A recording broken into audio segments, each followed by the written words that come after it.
Welcome back to another episode of Camp Time is Real Time. It's me, Sarah Lebrecq, your host. Hello, we're back. It has been a minute, but I promise you the wait will have been worth it.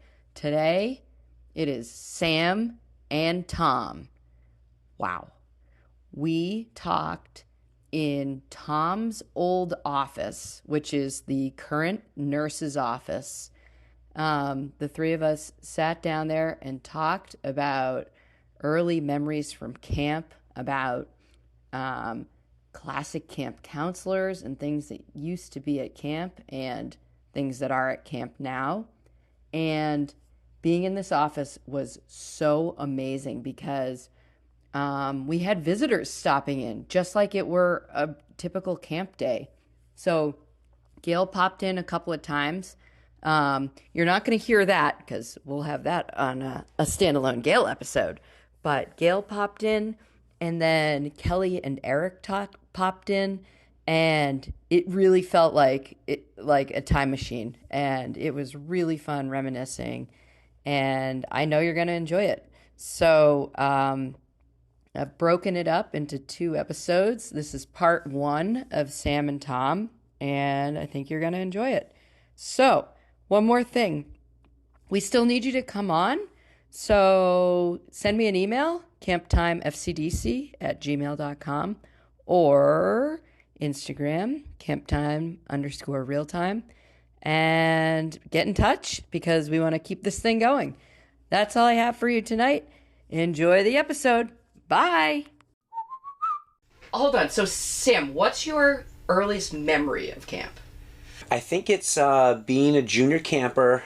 I know I was here as a tenderfoot. I don't really recall it, but I do remember being a Mohawk. Mm-hmm. Holly Wheeler was my Mohawk counselor. Yeah. And I got to reconnect with her many years later because her son, Jared, I believe was his name. He came for a long time, and she'd always come in to visit.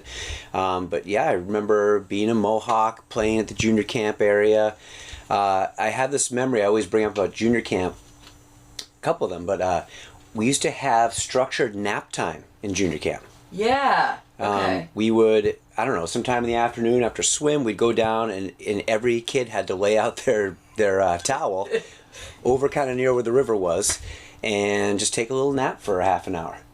Enjoy your camp. I'm not sure where that went, but it was done. I inherited it when I came here. That was part of the junior camp expectation.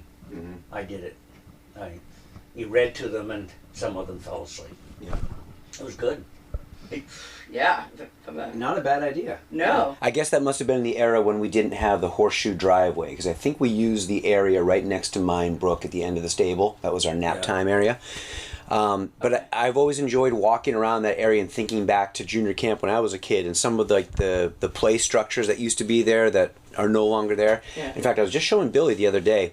There's this set of 3 pine trees over near where the Tadpoles swing set is now. You might recall this. It had this cool little, almost like cargo net type structure made out of tires that were all attached to each other. Yeah. So there was that, and then the opposite end of junior camp, there was a little log cabin that we could go in and play in, and then there was this structure made out of telephone poles that had totems carved into them, and they were of varying heights, and it was kind of like a king of the mountain type. Right by the road, right? Yeah, right by the road. You're king of the mountain by the road. There's as you do. There's one left, right? There's one left. Yeah. I think it's the central one is still there, still in really good shape, and there's a little 1-foot pine tree growing out of the top of it. But the rest are gone. I think most people don't even notice it because it's sort of off the beaten path of where you'd be at camp. But yeah, it's pretty close to the road. So yeah, a lot of good memories like that of just being a junior camper, being in the stables for Sing. I think back and I can remember a lot of the counselors that I had. Bob Pemberton, Bob Creasia, Nino, of course, who's a camp legend. Oh, you had Nino? Yeah. Okay. Nino was a pioneer. I don't think he was ever my tribe counselor, but I had him in pioneering. Famous for so many things, all the things that he built, the rope bridge across the river, the bridge way down by the end of Mine Brook. Hold on. What's the rope bridge? The rope bridge was... Where was that? Just this side of the bridge. Yeah, kind of like sort of where Games is now, but much closer to the bridge. Yeah. They built a rope bridge where there was one rope for your feet, two for your hands, and I think that they were all connected, the three ropes, Yeah. and it went from one side to the other. It was just a pioneering activity. Kind of like the Monty Python bridge at the end. Okay. When they're crossing the bridge. We take so you much can- from Monty If you Python can, at this camp. if you can visualize that. Okay. Yeah, no, yeah. You know why too? It connected to what the boating area used to be there. The boating area wasn't here. You went over the bridge, turned left, and the boating area was down there. We didn't have Really? it wasn't dammed then. Oh. So that bridge connected over to the old boating area. Oh, when did that change over? I don't even Before remember me. that. That must Yeah. have been before my time. But I did, Wow. when I was the boating counselor, I don't know, probably 10 or 12 years ago, I brought that back for a couple summers as just an alternate boating activities. We would use the old boating area. So I went in with Billy and we just kind of cleared out the area with a weed whacker.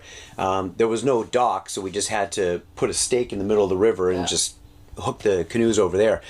But it was fun. Went down, spent a day or two going down towards Medway where the police station is. Didn't Yeah. make it that far, but in that direction, clearing out trees and brush to make it navigable for the boats. And then, just try to be careful about when archery was happening. Right there. I just saw the picture of Nino's catapult. Oh, yeah. He made 2 of those. Yeah. And we had battles out there with water balloons. 2 teams shooting across the games field. That was one of his projects. Yeah, the rope bridge, the catapult. I think I heard on the podcast before the Swing of Doom. The Swing of Doom was right behind the theater. Yeah, he definitely built a bridge down at the end yes. of A really wide Yeah. bridge. You can Yeah. walk over it. You could walk over it and you'd end up on Fox Hollow Trail up beyond the sawmill. And we told the kids we were going to drive over it and pull the car around. We had the whole... We did, yeah. I recall a lot of things telling the camp something was going to happen, and then, of course not. Well, Like, of course, Like I told you. of course, Zeph was not going to jump into the pool with no bathing suit on. That was a good... We repeated that with somebody else later. I think it was Bill, Yeah. isn't it? Yeah. That Yeah. was a great one. I don't know who brought that idea to me. Somebody told me about it. They'd seen it. And I went, oh. So Zeph got up on the board, and we just put a felt nose all over his bathing suit. Yeah. So he had a towel around him. I don't know why we Got were on the end rooting of the for board. that. So Yeah, like, we want, Everybody's gonna doing be this crazy. and they're going like this. Oh my God, is he gonna do that? It was great. and I think, yeah, the camp was pulling so hard for that Yes. to happen, and then I think it was kind of a mix of like a little bit of relief and a little bit of Yes, like, of course. of course. That of one course. hasn't made an appearance in a long time at camp. Kids Just have had twice. no idea what to expect. I didn't come back again.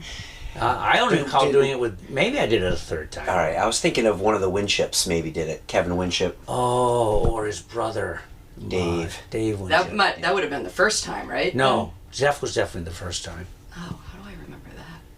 He might have been in Maybe I- between Bill then. Yeah, it might have been a Winship. Maybe you know what? You're right. I can see Kevin up there. Oh, So we've anyhow. done it. Still, we haven't done I it. don't think it's coming back. 50th year. Yeah, absolutely. It's a good one. That one you got to build it up in the morning and then do the reveal in the afternoon. You don't want kids going home and saying, "Hey, tomorrow at camp." We're Yeah. Oh yeah. I'm jumping in yeah, naked. You don't do it early. No. Sarah, I'm going to just add on real quick. You were Yeah. asking about things I remember from being a kid and being in this office again. So for the listener out there, if they don't know, we're in the nurse's office, which used to be Tom and the nurse's office, up until a year that we were just trying to determine, but we think somewhere around like 08-ish, Yeah. right? So another memory for me is coming in. Oh, there's that square clock, by the way, that you were talking about that used to hang There out. it is. I guess it doesn't work anymore. This office, recognize It's that too, just a Sarah. prop now. this office is full of stuff that's been Oh, here for yep. 30 or 40 years. Yeah. Scared to see what we would find if we open up the drawers of this cabinet right here. Yeah. But memories of just being a little kid and coming in in the morning with Tom. Yeah. Jesse and Tom and I would come in early in the morning, and he'd get to work here in the office. He used to have a mimeograph machine, I think is what it's called, right? A memo. Before the Purple. copy machine. Yeah. Some type of like triplicate system where the ink would spill off onto the papers as it rolled around. So he'd come in to do work, and we were just kind of hanging, just like my kids did, Eli and Olive, in my first couple years of doing the job. And anyway, just that cool time of being here early in the morning, getting kind of like a sneak peek at what the day would look like, getting sent off on different errands. And another quick memory is as I look at these cots right here, this was my dad's and my sleeping space for the overnights when I was too young to actually be here for the overnights. Amazing. So before I became a Navajo or a Cherokee for about, I don't know, probably 4 or 5 years, Tom would have to bring me in order to be able to do the overnights. So we'd sleep on these cots right here, and I'm unaware of it, but he probably had to get up 3 or 4 times in the middle of the night to go take care of some trouble or other, and I just slept through the night. But it was a really, really special thing for me to get to tag along for the overnight as a little kid. Did you get to do any of the overnight activities? Yeah, I did them all. Oh, my. Except sleeping out in the woods, yeah. Amazing. Yeah, I don't remember. I think by the time Counselor Hunt came around, I was old enough as a camper to be with my tribe. Yeah. But I do remember as a little kid, the game was the capture the flag game. Oh, my gosh. With the, I don't know how much detail we've gone into this so far. No, I only not have that. kind of faint memories of it, but there was a rope that was stretched from the bridge up to the old crow's nest tower. Yeah. And that was the separating point. And I believe that counselors, I think, defended that side of camp toward the stables, and campers defended this side of the camp. And it was awesome, a game of capture the flag of Good game. of probably 60 versus 60, and there was a jail set up on both sides. And my understanding was that it went away because there were just too many injuries. People were Running into each other. And, and Collisions, bigger bodies sprained hitting small ankles. bodies. Yeah. Right, yeah. Like a 21-year-old versus a 10-year-old. So yeah, I got to see that as a little kid coming in beforehand, and then the counselor hunted. Then the hunt took over, and that was spectacular.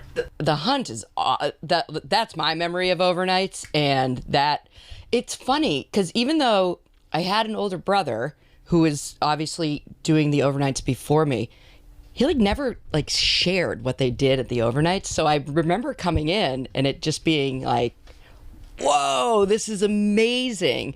And then when you took us into the stables, we were kind of like, what's going on? And then you explain the rules. We're like, what? You're like, just take a buddy. Goodbye. Go out to the power lines. And told the counselors they couldn't go more than 25 yards off the path. Oh, okay. That was the rule. Yeah, it was a rule broken many times. Pretty big rule, yeah. We'd ring the bell to end the counselor hunt, and 6 or 8 counselors would come over the bridge within 3 minutes. Yep. Oh no, they didn't find us. Yeah. They were way out. And then a couple more 20 minutes later. Yeah. Yeah.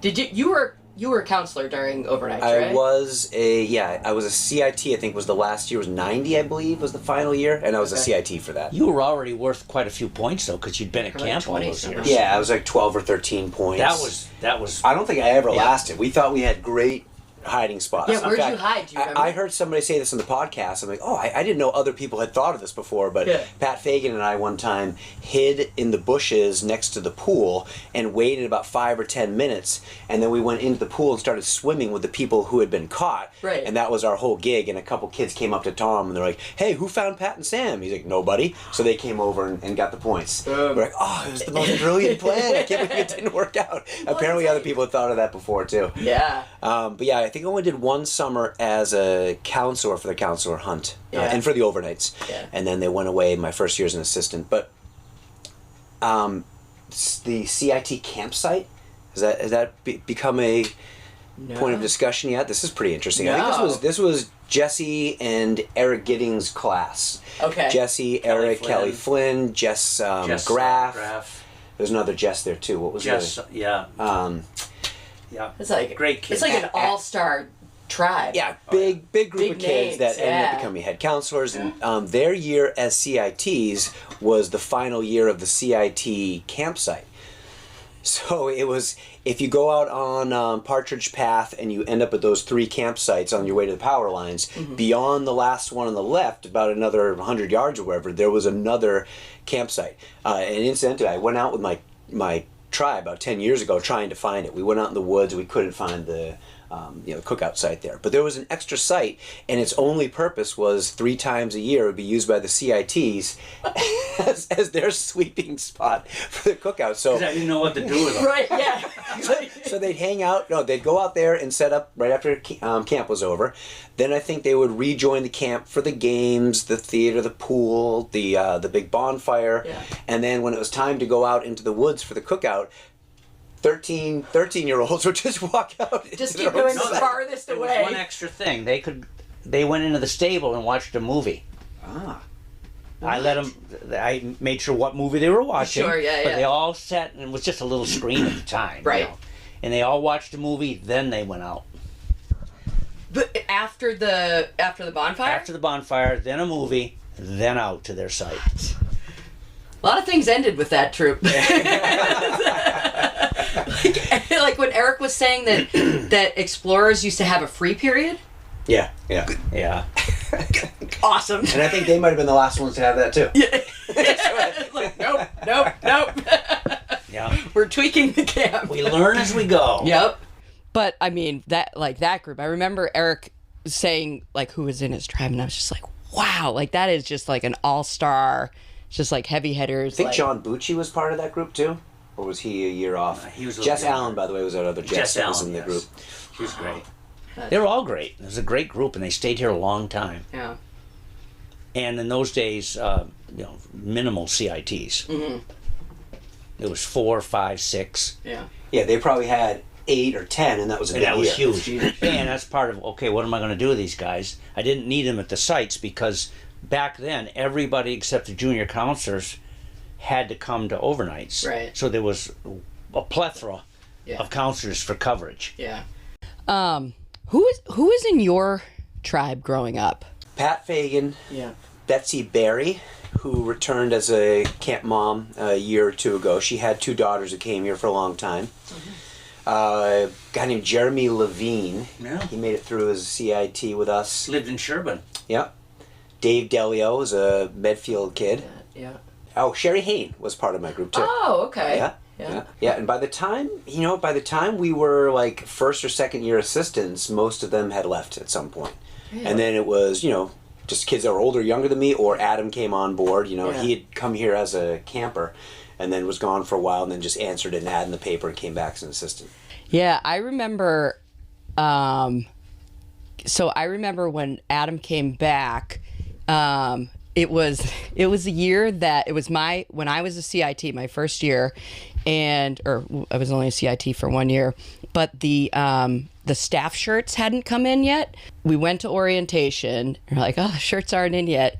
Just wear green, and I was like, okay, and so I did that, and I remember talking to Adam. He drove me to orientation. I was like, oh, do you have a shirt? He's like, oh yeah, like a friend of mine who works here let me borrow one. I was like, oh, like good for you. And then I realized the friend was Sam. I was like, I didn't realize you were like a high roller here, like like you. And he's like, whatever. But because we had all carpooled back in the day because Adam lived so closely to me, and so when he came back, that was, well, I think music to my parents' ears because they were like, oh, good, you have a ride. That's great. That was a blessing for all of us. Just for me to have my boys here, and surrounded by kids that were all of the same ilk. Mm-hmm. And Adam and he were our lifelong best friends. Yeah. And that's happened to so many of you here. Yeah. It's just amazing garden Yeah. of friendship here. That's just a one little perk. Well, of all the perks. It's crazy because there's something about it that it's a different type of friendship than any other relationship I have with any of my other friends. So like Katie and Katie were all in my wedding, right? And like those are the friends that like we're all still in touch all the time, get together, and growing up, just like playing sports, doing all that and everything, it's just like a different type of relationship in the same way that coming here was a different type of thing than I did all year. So it wasn't sports, it wasn't competitive. It was just like, come, like, immerse yourself in like kindness, for lack of a better word, and like just like, we're gonna approach it this way and we're gonna do it, and like, hey, turns out that sticks. So like that's a good type of relationship, and like you see it with like everyone else in these little pockets of people who it's awesome. And that's why I'm here 20 years later talking about this, because it's just like, you can't, it's hard to explain, but if you can, people understand. They're like, oh, okay, yeah, I can understand where you'd want to do that. So yeah, and this is all when we were kids, going back to an era before phones and all that too. And this was just full 6-week immersion. Like you just left behind everything else in your life, and you lived this for 6 weeks. And I bet you there's a lot of the people that would agree with me or had the same experience, but all of my closest relationships were from camp. Yeah. And so I'd go back to school, and I had friends there, and I was involved in sports teams and made some nice relationships there, but I still was holding on to those camp relationships as my tightest ones. And I would see those people throughout the school year as well. And then fast forward 20, 30 years, those are still my best relationships from my childhood, are the people that I knew from camp. Yeah, for sure. So I mentioned this one time, Sam, on the pod about, I can't remember if I was your CIT or assistant. We were in the same tribe. We had the Navajos, and it was the first day, and like a couple of things stuck out. One, first day, you're like, I'm learning everyone's name. And I was like, oh, okay. And so it was that like period of time right after the first flag, 15 minutes, like get to know your tribe, something. And so we went around and you asked everyone their name, like, where are you from? And as a counselor, I can see that you're going, okay, and you're, getting the name, fine. And you had every name by, next time we saw them, which is lunch. And I was like, all right, I'm going to file that one away. And then cookouts, that first week of cookout, I'll never forget it. English muffin pizzas. You're like, here's what we're going to do. We're going to do English muffin pizzas. It's going to be awesome. And you were like putting so much into it. And you're like, this is going to be the best cookout. And I was just like, oh, okay. And this was the first time, I must have been a CIT or like a first year assistant, because I was like, okay, it's cool to care. And like, that's when you're that age, when you're 13 or 14, it's cool not to care, right? Like in school, it's like, whatever. And I was like, oh, if you really put a lot of effort into this is what makes it work. And so when I became a head counselor, I've said this on the pods too. It was like that night before I was my first day as a head counselor is the first time I've been here my whole life. And I'm like, oh, I'm a little bit nervous, because it's all on my shoulders to make sure that my tribe works the way I want it to work. And it, went away very quickly. But I was like, first thing, I'm learning everyone's name. Next thing, like, we're going to have an amazing cookout. And it just like, it go. And I think that's passed down like from so many people. And that's where we're at 50 years. And it's like, why is this place still awesome? Oh, because like people care. And like they're learning, they're modeling what they see. And it's awesome. And so like, it's just, yeah. And it's just like, it's just so different from outside. You go back to school and it's just kind of like, and whatever it is, when you step on these grounds, it's like. When I interviewed people over the years, and Sam probably does a lot of this now, you got to get across to that person that you're interviewing the feeling here. And it's hard. Yeah. And I would describe it as we're Disney World of the North. And I would give them a feeling a little bit. And I'd talk about singing, what it's going to do for you when you have to stand up in front of 250 people. Yep. And do I'm a little teapot. Right. It's going to make you a better person in your career later. And people have come back so many times, thankful for what they had to do at Sing. Yeah. Now, earlier this week, I came to a Sing, and Sam had somebody do Gray Squirrel, Dead Ants Dead and Ants Star and, Spangled Banner. and sing the Star Spangled trifecta. Banner. Whoa. The trifecta. It was beautiful. What did they do? What was this? A barefoot situation? I asked him that too. but that young fella, and I don't even know who, he's going to be able to do anything anywhere because of that. Absolutely. And he had a good time. Star And the camp Spangled loved Banner. it. Wow. Hey, that must have been. Back to cookouts. This guy had great cookouts. Yeah. Like a nice little perk of this job is you get to walk around to all the cookouts on Cookout Day. Yeah. And, you see all levels of cookouts, Yes. believe me. Yeah. And stress levels. And Sam always, his site would be very clean. Yep. And he had great menus. And a lot of other people did too. But, Sure. we didn't even have cookouts back in the day. Really? No, they weren't cookouts. When did that Yeah, I start? don't think I remember that. I don't know, early 80s. Okay. Yeah, All right. Another million things that she and I would talk about. Yeah. Hey, how about this? Yeah.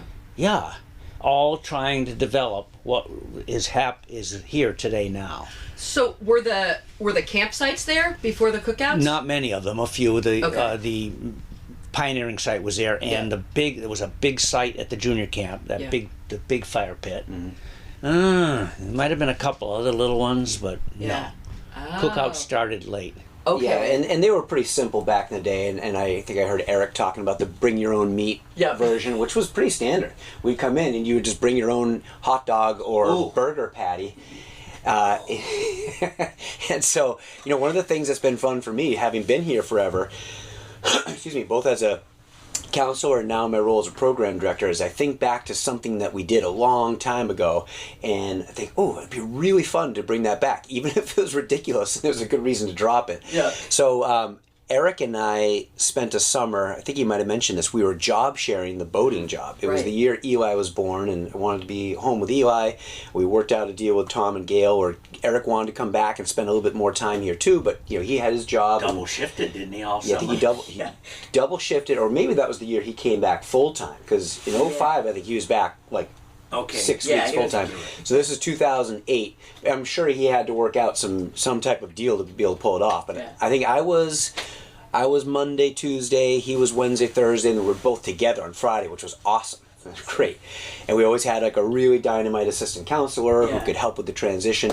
But anyway, we brought back Bring Your Own Meat for one of our cookouts in 2008. It was awesome. Kids bringing in foil hamburgers and their hot dog. It worked out great, actually. Right. It was a that lot was of fun. standard fare back in the day, Yeah. like you say. Yeah. Yeah. Go find a stick. Put that hot dog Yes. in it. Yeah. Yep. Yeah. All right. Let's sort it out. I got to tell this one. Go for it. We have Jungle Day, and there's no evidence of it up in the wall, but I've given you the story, I think, about Craig Miller under this building. Yes. Yes, and Yeah. he's a huge man. He was 6'4", 5", and weighed a lot. And I will never forget the look of him in a fur. We all had fur. I don't know where we got the fur. We passed out In the fur for theater, it's everybody. fine. He had a For everyone. over his bathing. We probably said that on a piece of paper somewhere. Fur for everyone. He had a fur around his waist, and then he rigged it up with safety pins over one shoulder, Yeah. and then he carried a club all day. Yeah, You know, sure. like alley-oop or something. So we had Jungle Day. It was great. We had jungle episodes out in the woods, everything. At the campsite, the first one on the right, which used to be the Algonquins, I don't Yep. still right by the water. The whole camp was out there. Now again, it wasn't as many kids as today. Yeah. And all the gals were on one side and all the guys were on the other side. We did Weemawek, that song in the jungle, the mighty jungle. Yeah. And it was cranking. It was awesome. And both sides going back. But lunch. I don't know where we found this pot. I'm guessing it might be up in Gail's barn. That's a treasure trove up there. Yeah. I don't know. We had a big black pot. Yeah. And we made Nino probably made a tripod kind of thing. We hung it on a chain, and we claimed the cannibals were gonna put a counselor in there. And so Sure. It didn't happen. Sure. So we had this big pot. We filled it with water. We built a fire under it. Mm-hmm. And we asked the kids all to bring their own hot dogs for Jungle Day. And my whoever was in charge of this, Nino and some others, they just took the kids' hot dogs and just put them in the pot. So we had literally Just a big kettle of boiling yeah, water. so we with probably had 250 hot dogs in there. And of course, some were big, some were small, some were kosher, some weren't. So I had a couple kids that were. My mother's going to be so upset because I didn't get my hot dog. Can you find my hot dog? It was Sure. Yeah, It was hey, it's right here. There it is. Yeah. Look at that. that got us through a lot. Yeah, this is yours. Yeah. Yeah, but we were This is delicious. never again did we have a community pot of hot dogs. That's too bad. Sam, could you name every tribe you were in as a camper? I don't think I can. I've thought about this I'm before. surprised. When I hear people like just Really? rattling them off, I mean, I know I finished as an explorer. Yeah. I think I must have been a Mohican before that. I think I was an Apache.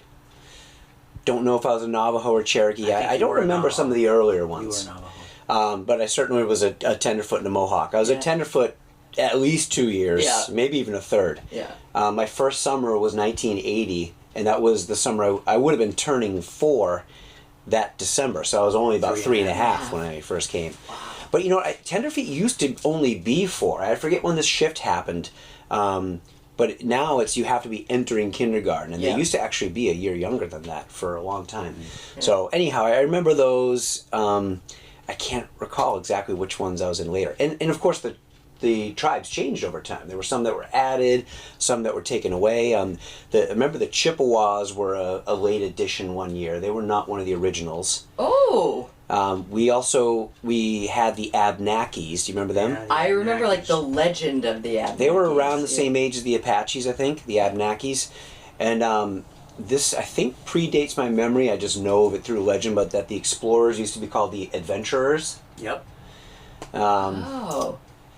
They had their own schedule, and they left camp on field trips. Yeah, Eric told me. Yeah, sent Took them the out river. for day trips. Their counselor was a fellow named Lou Guerra. He did the High Line. He was the one that built the high wire out. We Oh. call it high. It was high. It was high enough. It yeah. was high, Did yeah. belaying. Yeah, we sent them on one trip a session. Yeah. It was only 3 times, but See you later. Come back at the end of the day. yeah. Here's a good example, I think, of like the evolution of camp. I thought about the high wire and the high wall that we used to have out there. That both you had to be belayed for it. Yeah. I can remember doing it as a camper. I must have gone away late '80s, right around the time I became a staff member. Recall Laura Hayward being the adventure counselor for a couple great. years. Yes. Devlin, what was her first? Sue? Linda. Linda Devlin, yeah, was the assistant. Jesse did a year as the adventure assistant when they used to spend the whole summer there. They would Yeah. be hired on as the assistant in that area, and I can remember him doing that. But anyhow, I can remember the process of somebody would be up on the wall or on the high wire, and then the other counselor would be prepping the next kid, getting the harness on. But, 12 or 15 kids, that's quite a process in the cycle. Yeah. And I think that back in the early days, there was a little bit more fidelity to the 45-minute or 50-minute period schedule, like an occasional, hey, let's throw in a competition. Right. And it evolved over time into the schedule's changing all the time. yeah. We're throwing in stuff. And, hey, today we're only going to have 25-minute periods Right. because we have so much stuff that we have to do. Yeah. And I imagine the adventure counselor out there only being able to cycle through 4 kids on the wall. Like, Yeah. sorry, guys, there's not enough time for the rest of you. Yeah. It's not that much fun, don't worry. You didn't miss anything. The wall was awesome though. You get the front side was just basically like a rock climbing wall. Yeah. It was a couple pieces of plywood with Yeah. just little 4-inch knobs of wood nailed into it. So you'd climb up the front, get to the top. There'd be a counselor waiting for you, and then you got to rappel down the back side, like frog hop down the smooth side on the Oh, back, yes. which was always the most fun Yeah. part. When was that in the same spot as the wall that's It's there real now? close. It's Yeah. maybe within 20 feet to the left of it, and you can still see the wires at the top that used to Yeah. support the belay. All the hooks are still in the trees out there and everything. Yeah.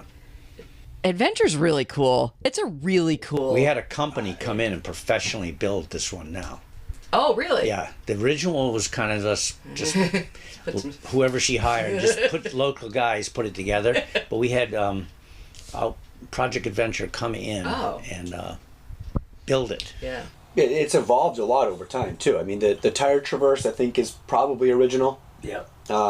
Maybe one or two other things are, but some things have had to be replaced, and then some things have gone away, and then we've added new elements. And I was actually walking with Adam through camp the other day when he visited, and he hasn't been out there in decades. Yeah. And we got up to that front part of Adventure where the Pansiaco Pines sign is, where they do a lot of their stuff now. They've got the cargo net, Right. the whale watch.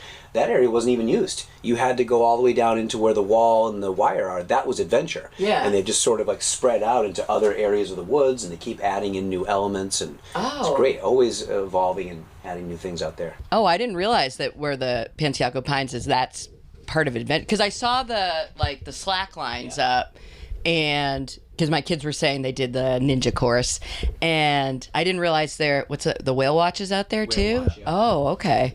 Oh, cool. You know what's still out there? I just saw it the other day, and I don't know the last Adventure counts where we used this, but the trust fall. Oh, Do you remember yeah. doing this? Oh, yeah. That Big was time. a standard. That was Everybody like a had to day go one, and do yeah. it. It was like a major team building adventure thing. Yeah. And there must have just been too many accidents or something to people didn't want to do it. John But did it. John did it. I distinctly remember when I was a CIT, Eric Giddings was the assistant, and this guy named Kevin Nelson was the head counselor. And he came in for a year, and we were out there. year. We were out there with an older group, and I forget what had happened. A kid had fallen through or something. He wanted to prove to the group that, no, you can do this, guys. And so he got up on the trust fall. And he went through about 3 or 4 iterations of this, like trying to get the kids to believe in themselves and hold their hands up. All the while, he's falling through them onto his back and his head. No, we're going to do it again. You can do it. Not quite. Please keep your arms out. He couldn't let them walk away thinking, like, oh, well, we failed. Right. We can't do the trust fall. Yeah, I just getting back to the tribes. So I can rattle off my tribes, no problem. And then I always, I think I said this too. It was always like the other tribe of the same age. I was like, the rival tribe. Like that's not for us. But so I was an explorer, and then I think it changed after I was there that they changed explorers to Cheyennes and Dakotas, yeah. Right? Which, by the way, is because they had always only had enough kids for explorers, right? Then over time, they needed a second tribe. They didn't want anybody to miss out on the explorer experience, so they named them So they just got rid of them. Explorers. Explorers 2. Very elegant solution. Yeah. It worked for a couple of years. Well, so the kids 2 years younger than me, or 3 years younger than me, I guess, it was the year that they switched the age or they did CITs for 2 years. So there were a bunch of Mohicans that went right into CIT. And so this was like Katie Sorensen. So she'll tell you, she's like, I was never an explorer. But I also recall maybe that was something that happened even before that year. Like you could go from, or you could skip Mohicans. You could go from Choctaw right to Explorer. What happened was that explorers often would have 2 grade levels worth of kids, and maybe Mohicans too. And it was always like a year-to-year thing. How many kids at that age were signing up? Yeah. And we just got to make these 2 groups work. So I think you're right. I think sometimes Mohicans was in this kind of vague area in between Choctaws and explorers. Yeah. And now that you're saying that too, explorers was definitely for a long time, it had 2 age groups worth. It was kids that were going into 7th, which is what now the former Cheyennes and Dakotas, Yeah, the okay. Hawks and Eagles are, and kids going into 8th, because it was before the 2 years of CIT. So kids going into 8th grade were still campers. Yeah. Which just is kind of a side note, when we did the Moose last year, right? Yeah. We were able to go back and say, well, this used to be a thing anyway. Kids going into 8th used to be campers, and then at some point we thought, well, maybe we'll give that second year CIT, which is certainly works out much better. But anyhow, that was the thing for a while, is that you might even do 2 years in the Explorers. Yeah. And I remember it was really cool when I got to be an Explorer for the first year. I was always with kids a grade ahead of me anyway. Right. Pat Fagan was my best friend growing up, and he was a class ahead of me in school. And then a year ahead of him was Billy Danner and Kevin Fagan and all those guys, Scott Janovitz. And so the first year that Pat and I were explorers, they were in their second year of being explorers, and I got to actually be in the tribe with those guys, and they were 2 years older than me. Yep. It was so much fun. I looked up to those guys all the way through growing up, and then got to be with them for a year. Yeah. We did the, I think Billy mentioned this, during one of the overnights, or maybe a couple of them, we would do like a lip sync to a rock song down in the theater at nighttime after the night swim. Yep. Some Def Leppard or some Metallica, Guns N' Roses. Sure. As you do, right? All the camp classics. All the kids love it. Yeah. We used to carve wooden guitars at woodworking Yes. in preparation for that big show. Yeah. And there's this kid named Matt who had like one of those fog machines. He'd be blowing up the fog.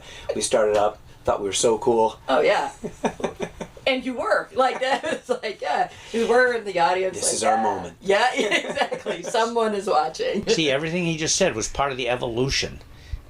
All the tweaking, Yeah. decisions to say, okay, the camp's a little too old for the perfect camp. Right. And so adjustments, okay, and this will give us more CITs, which we started to really love. I did.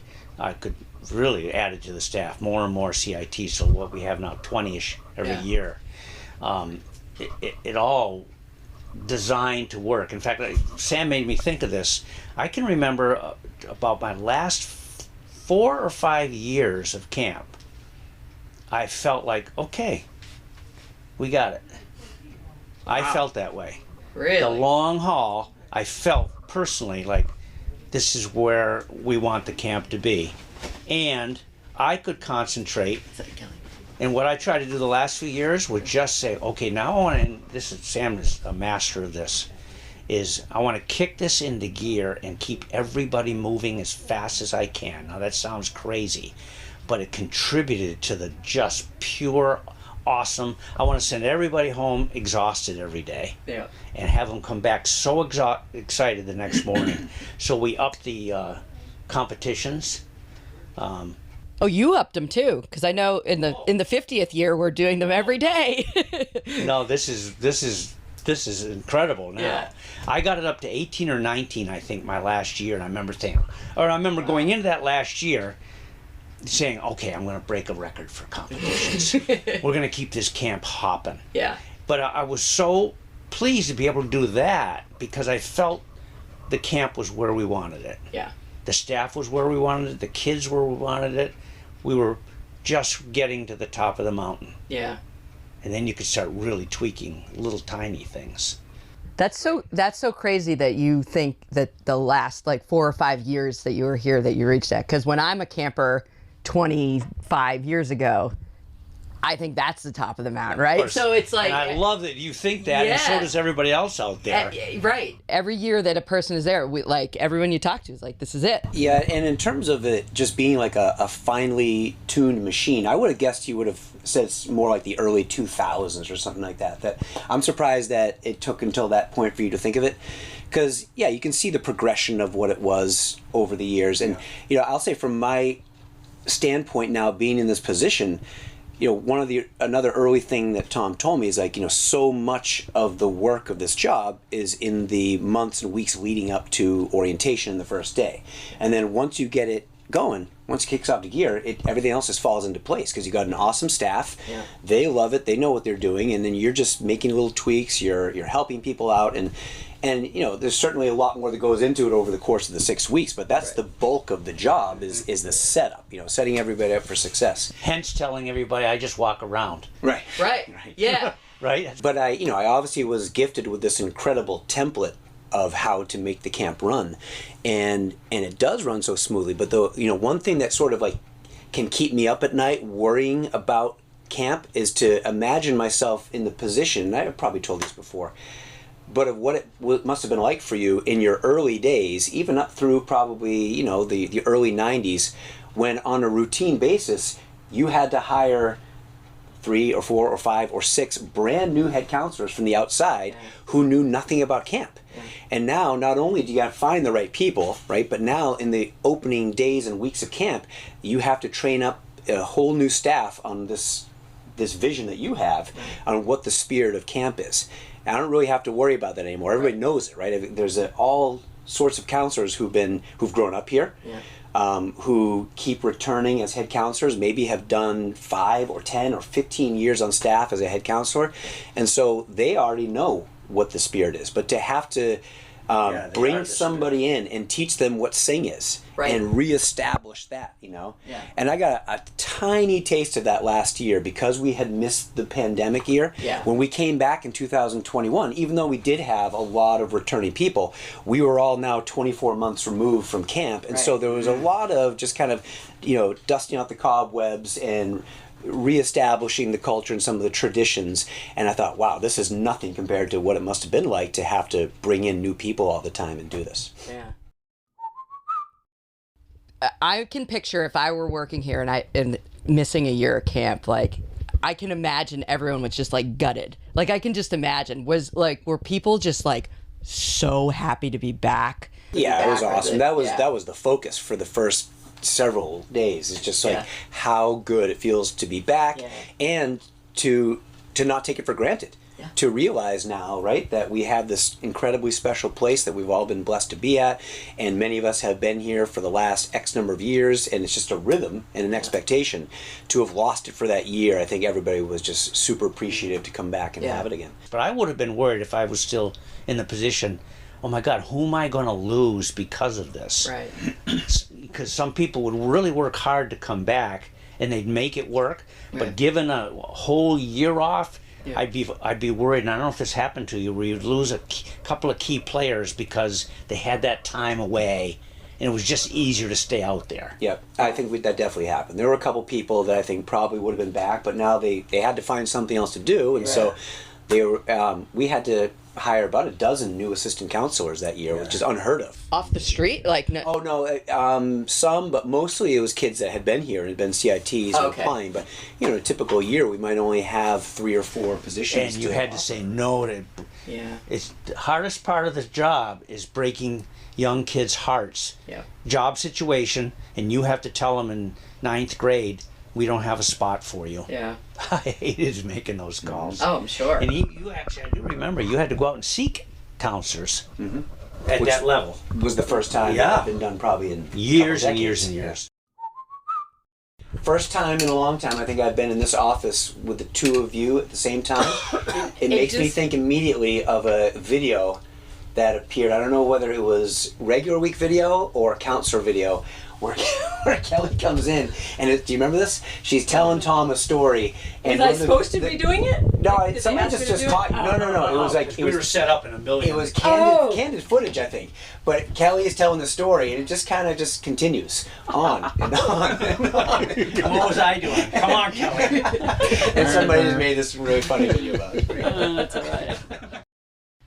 Have you looked for it out there, the CIT campsite? Yeah, you showed it it's to the out, kids it's once out. when we were cutting down wood. So I there's think. 2 campsites. Yeah. And then there's a third campsite Right. that's On the out left, there. right? On the left. On your way towards the power Yeah, lines. and that's the last one was where the explorers always ate, and then but for overnight we were at that one. Yeah. Good time. way far. You're getting in trouble now. Yeah. No, just having fun. Yeah, you know. Hey, I didn't know about. Tom mentioned that before you guys got to go out to the CIT campsite, you get to watch a movie in the stables. Oh, Remember, we I go, totally forgot about we go that. from the campfire, and then I had you let you guys watch a movie together. Yeah. I forgot Just, about that. just his group? Yeah. just this, That like just No, the total CIT. spoil, right? that was CITs, Right.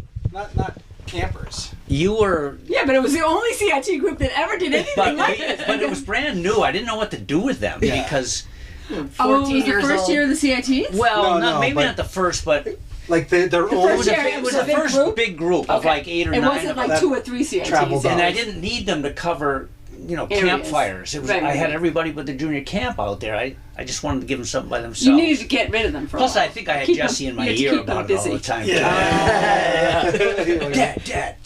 No, that was him. Actually. Can I go? No, Sam was right here. Or up here. So did you do on the overnights? That's Did right. you do capture the flag? We did capture the flag, Yeah. so that would have been before counselor hunt. Yeah. Yeah. People were yanking arms out of Yeah. shoulders. And Red Rover. Didn't we do Red Rover We too? did that. Oh. Yes. Down we there? did No, Red- no, it's an over- that was a not camp over thing. there. That was a Yeah, camp yeah, thing. I remember Yeah. that. Games, No, and it's that just a was game. I had Okay, to, okay. I had to stop that. Yeah. Yeah. Kids got really Keep hurt. getting their arms. It's a 50th anniversary. Counselor competition Red Rover. Yes. no, that's a dangerous thing. How many right? shoulders can we dislocate? We're going for the record. 3 of the nurses Give on. up your body for the team. Just bring all the nurses back that day. Yeah, exactly. That's what happened. That's why the Wednesday. Do you still have Wednesday Oh, dodgeball? dodgeball? Yep. Is that it, or was there more? Makes an appearance every once in a while on a Monday or two. Oh, I'll hear about it. We got to play dodgeball on a Monday. Like, Well, that was because she constantly come in here, 50 times a day, Right. and Trisha or one of the other nurses would have like 6 kids in here with, Wilson on their face Yeah. here or something, from Yeah. and crying and. yeah, you can say no headshots as many times as you want, Yeah, but definitely. you got an explorer. Or an assistant counselor. Yeah, if a kid, even if you're not aiming at a head with dodgeball, if a kid ducks, Right. they're aiming at the chest, and the Exactly. kid ducks, it hits the head. Yeah. So come on, Gail it's as bad said, as Red Rover. Right. done. Not as Nothing's bad, as but- bad as Red And I Rover. went up to her office with her after camp that day. I said, Gail, we can't take it away completely. Yeah. How yeah. about if I just do it one day a week? That's how it became Dodgeball Wednesday. But that's the best part is it became a thing. Oh, I big forget time. who was telling me. Yeah, It was yeah, just yeah. like, And then it's special. yeah, Yeah. While I've got the Queen of the Pool here, yeah. and I don't know if I mentioned this before or Yeah. we did. Gal did was bring Upper Playground to camp. Ooh, that was you. I Yes. need to get rid of some kids in the water. Well, that was part of it. Tom, there's too many. Whole camp free swim. She brought that idea, and we Here, hold that. we put it into play immediately, and it's beautiful. A great addition to camp. My kids love it. Upper Play? Yeah, and because Which one, Aiden or Aiden, Quinn? yeah, because Oh, I thought he'd be down in lower play. well, he does lower play when it's offered, basically, but with being that it's been 150 degrees this year, I was like, "Did you go to free swim?" And he's like, "No, and that's a function of having a pool at home." It's, but he's Free swim's not a treat for him. But I remember also as a kid, like not doing free swim a lot. Just yeah, I don't know. Yeah, sort you of just wanted to play ball. changing again. Yeah, Yeah. kind of. But he loves lower. I was like, "What's lower play?" And I was like, "What?" Because I was like, "Did you go to playground?" And he's like, "I went to lower play." And I was like, "Okay, talk to me about this." He's like, "Lower plays at games, upper plays in the tent." And I was like, "That's a great idea." And immediately I was like thinking like dominoes and stuff. That was Kelly's idea. that- Yeah, that's what I Yeah. just said. I don't even know how that came And about. Gail jumped on it right they away both and too went to busy? the store. She went to. They used to have a toy store down at the KB Toys. KB Toys. She went in there, I swear, bought half the store. Yeah. She came back with her car with like 15, 20 board games, electronic battleship, things like that. Yeah. Bang, we had it. And then bought those 2 little, are they still up there? The 2 Cabinets. little Storage cabinets? Yeah. Yeah. How long's that been here? Oh, 15 years? Yeah. Oh, at Oh, least. really? Yeah. 5 years. Maybe No, 20. not 25. Actually, when but I at was least here, there was 15. upper and lower. I Yeah, think, it's as well. When been you a came long back, time. It was you the early 2000s, Yeah. probably, right? 20 years. It's a great. Wow, that long? It's a great idea because you can just chill out. You can and chill the out kids without chill. And it alleviates Yeah. both And in areas line. because if that Yeah. area got busy, you know, maybe it happened on a Dodgeball Wednesday. That area know. would get Nicest wicked here busy in on Franklin, Dodgeball right? Wednesday. Yeah. The nurse has No, it's work to great. do.